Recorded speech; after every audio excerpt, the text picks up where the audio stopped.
Mesdames, Messieurs, bonsoir. Bienvenue à cette principale édition d'information. Démarrage officiel ce jeudi 6 juin 2019 des épreuves écrites du certificat d'études primaires élémentaires sur toute l'étendue du territoire national. À Port-Gentil, plus précisément à l'école urbaine 2, ils sont au total 256 candidats qui ont répondu présent à ce premier jour de composition basé sur l'étude de texte, la dictée et l'éveil. Jean-Jacques Giorgi Ovaria pour plus de détails. Nous sommes ici à l'école urbaine 2 dans le bassin pédagogique de Logos-Maritime où les candidats de 5e année primaire, les yeux rivés sur leur copie, composent pour l'obtention du certificat d'études primaires élémentaires session 2018-2019. Un examen débuté ce jeudi 6 juin 2019 sur l'ensemble du territoire national. Il s'agit du CEP officiel qui était initialement prévu les 3 et les 4. Mais qui finalement a été reporté pour aujourd'hui, c'est-à-dire le 6 et le 7, voilà, vendredi. Donc c'est le 7 effectivement envisagé, c'est officiel, c'est pas, qui est composé de 10 écoles, avec un effectif de 256, voilà, 256 candidats, avec 174 garçons et 182 filles. Donc aujourd'hui, il s'agit essentiellement de 3 épreuves, dont l'étude des textes, parce que là ils sont en train de plancher sur l'étude des textes. Après l'étude des textes, on passera à la dictée et on terminera par les questions de cours, dans l'éveil. Voilà. Donc ils ont combien de matières par jour au total? 3 aujourd'hui et 3 demain, le dernier jour. Prévu s'étendre sur 2 jours, cet examen est l'occasion pour ces jeunes pousses de faire valoir leur aptitude intellectuelle afin de se mettre au rang des méritants. Le calendrier des examens de fin d'année session 2018-2019 a été réaménagé par le ministre de l'Éducation nationale, Michel Menga-Messono, ainsi qu'il suit, du jeudi 6 juin au vendredi 7 juin 2019, composition des épreuves écrites du CEP, du 11 au 14 juin, épreuves écrites du BEPC. Quant au baccalauréat, le calendrier reste inchangé. Les différentes célébrations religieuses ont obligé le ministre d'État, ministre de l'Éducation nationale Michel Menga-Messono, à décider le 1er juin dernier de modifier le calendrier des examens scolaires de fin d'année. Selon le communiqué, sont concernés le certificat d'études premières CEP et le brevet d'études du premier cycle BEPC. Ces 2 examens ont été décalés cette année de quelques jours. C'est ce qu'a annoncé sur la télévision publique le ministre délégué à l'éducation, invité à la dernière édition d'information. Selon ce communiqué, les autorités gabonaises indiquent avoir pris cette décision en raison de 2 fêtes religieuses, une musulmane et l'autre catholique. Ainsi, pour le CEP, dont les épreuves orales étaient censées avoir lieu les 3 et 4 juin, elles sont reprogrammées pour cette fin de semaine, les 6 et 7 juin. Pour le BPC, les épreuves écrites qui devraient se dérouler du 5 au 8 juin sont reprogrammées du 11 au 14 juin. Pour celles orales, prévues initialement du 10 au 15 juin, elles seront décalées du 17 au 22 juin. Par contre, pour ce qui concerne du baccalauréat de l'enseignement supérieur, le calendrier reste inchangé, soit le début des épreuves écrites le 25 juin. Rappelons que selon le calendrier initial, les proclamations des résultats étaient prévues pour le 28 juin pour le CEP et le 1er juillet pour le BPC. Nul doute que ces dates, dont leur équivalence n'ont pas été indiquées dans le communiqué gouvernemental, ne seront pas tenues. L'eau liquide précieux est depuis de nombreuses années une denrée rare dans bon nombre de quartiers de la capitale économique, obligeant les populations à avoir recours aux puits qui ne cessent de s'assécher en ce début de saison sèche. Reportage. Comme dans tous les quartiers sous-intégrés de la capitale économique, tels que Ntchengué-Badamié, Poitiers, Côte d'Azur, Matanda et bien d'autres encore, l'eau potable est une denrée rare. Des populations laissées pour compte qui, malgré cette souffrance, se sont donné les moyens de se procurer le précieux liquide tant prisé par l'homme, en creusant des puits de fortune pour bénéficier du plaisir qu'offre ce liquide. Toutefois, une menace les guette, celle de la saison sèche qui est rentrée à grands pas. Une crainte totale pour ces populations devant en cette période de grandes vacances leur puits asséché. Ici, nous avions un problème. Nous passons deux fois des semaines sans eau. Nous avions soumis le problème à l'AECG il y a eu un temps où elle va nous répondre qu'il faut passer de l'autre côté, là où il y a la pression. Mais nous ne pouvons pas, nous n'avions pas de moyens. Comment allons-nous faire? C'est la SEG qui devrait prendre l'initiative. Ce n'est pas de nous-mêmes. Il faut aider les populations quand même. Nous souffrons. Moi, j'ai 2 puits même dans mon terrain, j'ai 2 puits. Et c'est ce qui nous alimente. Non, j'ai 2 puits. Je suis derrière là, derrière le cocotier que vous voyez là. On met de l'eau de javel, que l'hygiène puisse s'installer. Il n'y a pas la pression, il n'y en a pas.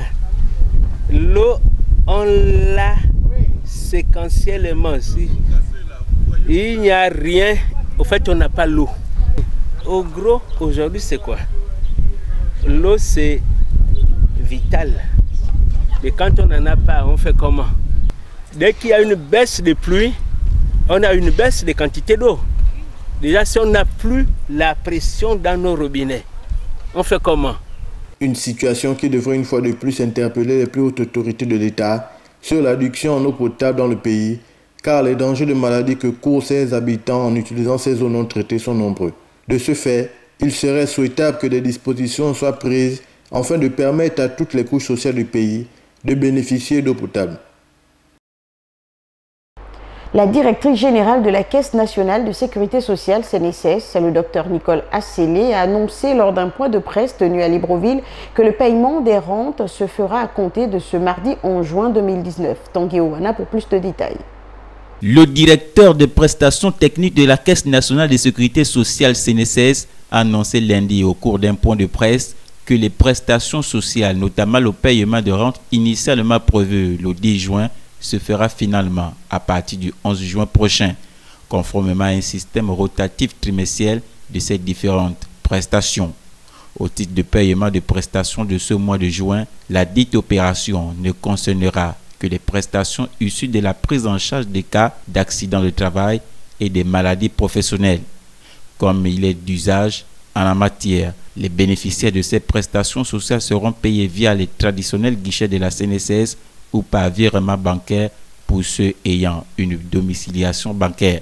Autre segment de prestations de la CNSS, le paiement des prestations familiales. Autre segment de prestations de la CNSS, le paiement des prestations familiales, en plus des prestations de maternité, aura lieu exclusivement pendant le mois de juillet. En ce qui concerne les prestations, le paiement interviendra le 5 août prochain. C'est selon les règles légales en la matière. 12 morts, c'est le nombre de personnes tuées lors de l'attaque perpétrée par des groupes rebelles dans la ville de Béni en République démocratique du Congo. Parmi les victimes, on enregistre des militaires et des membres du groupe rebelle. Une attaque qui a suscité des réactions auprès des populations qui exigent en retour la paix dans cette ville. Reportage. En République démocratique du Congo, la ville de Béni est de nouveau frappée par une attaque armée perpétrée par des groupes rebelles. Selon les autorités militaires, le bilan de cette attaque est de 12 morts. Parmi les victimes, il y a des civils, des militaires et un membre du groupe rebelle. 3 jours avant cette attaque, l'armée congolaise avait déclaré avoir neutralisé 26 rebelles dans la même ville. Nous avons perdu nos mères, nos enfants. Mon plus jeune frère a été massacré et nous ne savons toujours pas où son corps est, ni où il a été enterré. Le groupe État islamique, région Afrique centrale, a revendiqué sans preuve formelle de récentes attaques contre des positions de l'armée dans le territoire de Béni. La nouvelle attaque a provoqué la colère des populations qui exigent un retour de la paix dans cette ville. Nous demandons au président de la République de poursuivre son travail de sécurisation du pays pour que nous puissions être en paix. Il n'y a pas d'autre moyen de nous aider et nous avons vraiment besoin de paix. La ville de Béni a été l'un des premiers foyers de l'épidémie Ebola qui a été déclarée le 1er août 2018. Des centaines de civils ont été tués dans la région de Béni depuis octobre 2014. Les tueries à Béni sont généralement attribuées aux forces démocratiques alliées ADF, à l'origine des rebelles ougandais qui se sont repliés dans l'est du Congo il y a plus de 20 ans. Au Soudan, le Conseil militaire de transition a annoncé ce mardi 4 juin 2019 l'annulation de l'accord de transition signé par les manifestants. C'est ce qu'a annoncé le chef de l'armée de la chaîne nationale, le général de corps Abdel Fattah al-Burhan. Pour lui, le rétablissement de la paix passe par la voie des urnes. Nos confrères d'Africa 24 pour plus de détails. Tous les accords signés avec les manifestants civils sont annulés. C'est ce qu'a décidé le Conseil militaire de transition ce mardi 4 juin 2019.